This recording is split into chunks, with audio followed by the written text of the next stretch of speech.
Hey, I'm Decathlon Gamer. Welcome back to Pro Cycling Manager 2020. This is All Rounder. It's episode 71, and it's Easy XP Day. 4 stages, quick sim, stage 5 now of the Tour de Wallonie, and my on-paper persona, the AI loves me.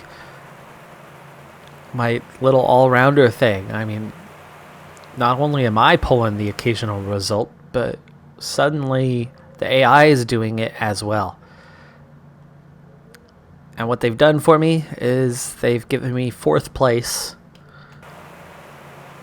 and a chance to get a simple top 5. It's not going to be the greatest XP that I've ever seen because the team now wants me to finish in the top 5, but they keep swapping over and over again between Decline and Vermeltfort, and that's just not working out for me too well.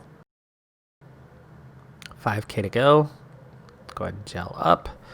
Vermeltfort, that's not long. Let's get out front. It just changed again. Am I seriously going to be... I mean, they're both right here. It's nice, but it's the last chance I'm going to give it. I might have to just go on my own here. 3.7k. It changed. It changed again. Okay, we're going solo. And let's go ahead and use the sneak so we can go straight through the pack. 2.7. 2.1. These guys are going super early. Super early. Inside the final K. Okay, full sprint now. Those 8, we'll come back at some of them. We're definitely coming back at quite a few of them because they went way too early. But with a proper lead out, we would have been there with them, following instead of trying to attack solo. I get 10th. 10th place. Ahead of the man that I was hoping to overcome to get into the podium. That was Dylan Van Barl. He took 3rd overall, 4 seconds ahead of me on time. So, any time bonus would have been enough. Guillaume Say takes 4th. Wouters took the win. And we bring home the bacon. Simple XP, 4th place. It's not a lot, it's only 24 XP, but it doesn't come any easier than that, and it was pretty quick. Doesn't take a lot of time. Let's move on to our next race.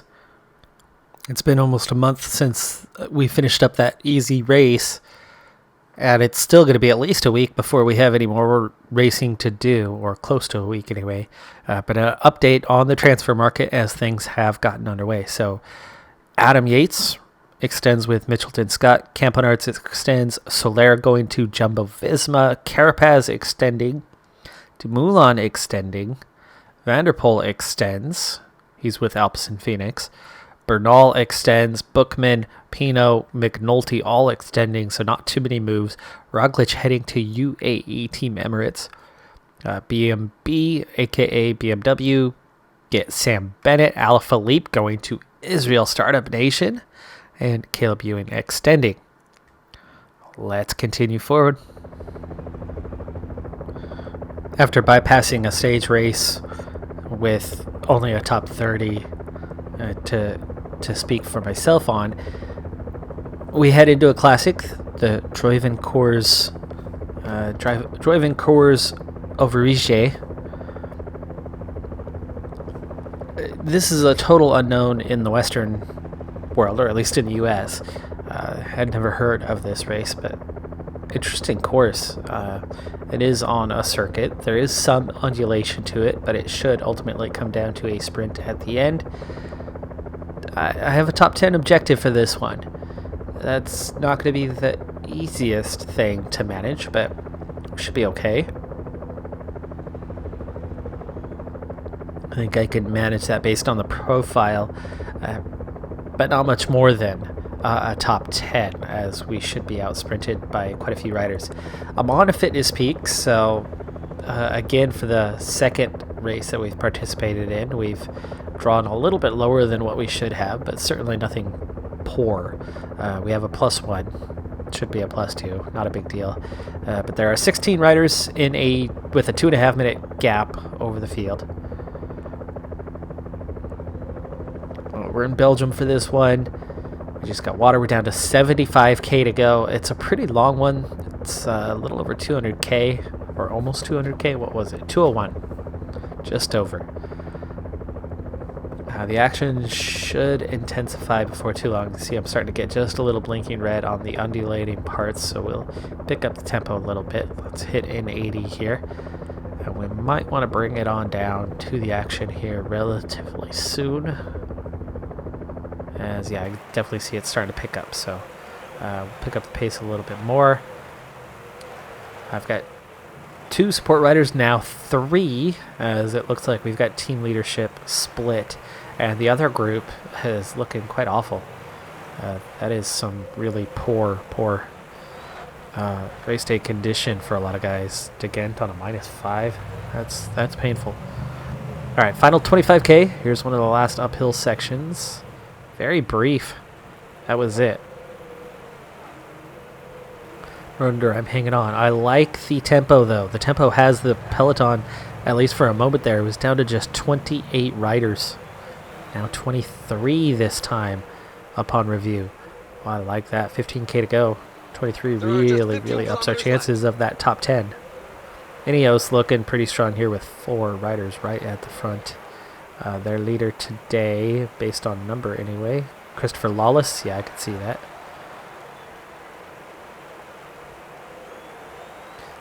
Got Slagter here. Things are back together a bit. Slagter? Okay, he's working. Nearly got himself off the front. Okay, 2 last little hills. And then the finish. The descent is kind of where you want to maybe use some skills and get off the front. 9K to go. I've got to be one of the very few riders that is looking pretty good here. Cavagna attacking. Nope, no escape for them. But the peloton is splitting up. Now we're seeing an attack. They're thinking about it. Contenders are going for it now. 6K. Gel time. Slagter is no use to me at this point, so he's here, but not going to help me in any way. It's too late for the surprise move. 4K. And coming up on that hill, we want to be right towards the front on that and then attack right over the top. So here it is. Here it is, uphill. Very short. That was already the steep section. We're still going uphill for a little bit longer here. And then we are going to attack the descent.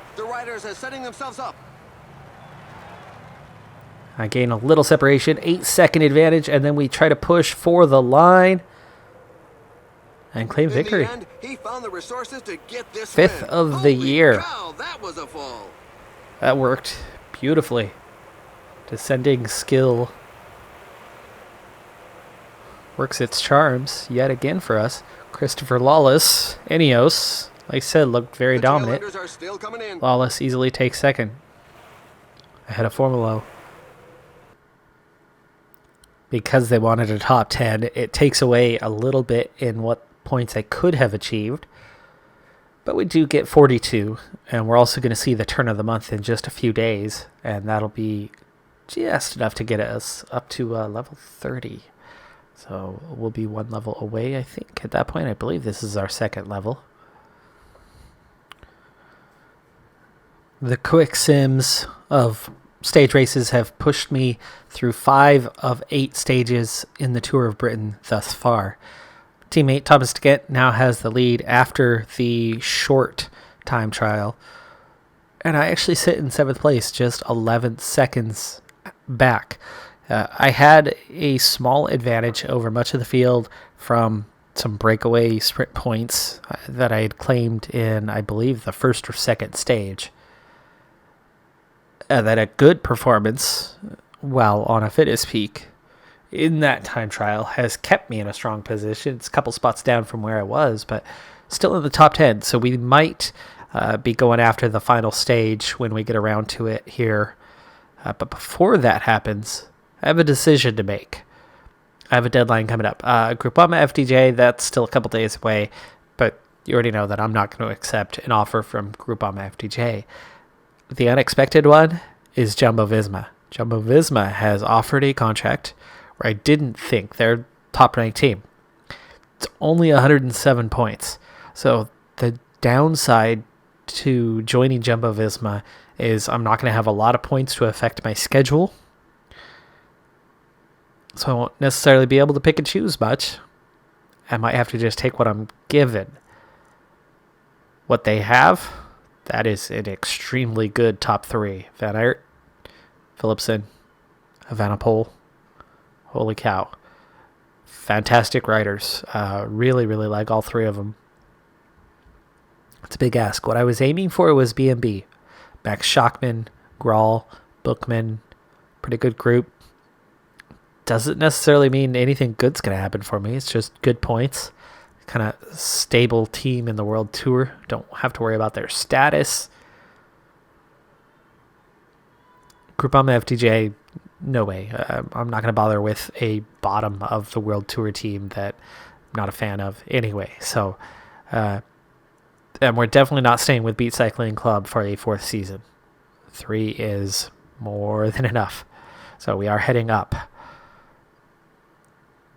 I'm not going to hold out for B&B, though. I think I'm going to take the offer. I'm going to go to the top team, Jumbo-Visma. Means I'm going to play domestique role a little bit again, possibly. Or I'll certainly get that Barador role more often. It depends on the race. I think the stage races, they're going to want me working. But look at who's the top of the team now, right? Classics, Sprinter. Classics time trial. So not necessarily GC unless Evenepoel has developed or Van Aert has developed into that. But I think that does give us, I mean, to me, that lineup reminds me of Decathlon Quickstep, where they went from a smaller team to suddenly, what do they call it? The Wolf Pack. Right, where they suddenly emerged as a very, very top contender. But a contender for individual stages. Contender for classics.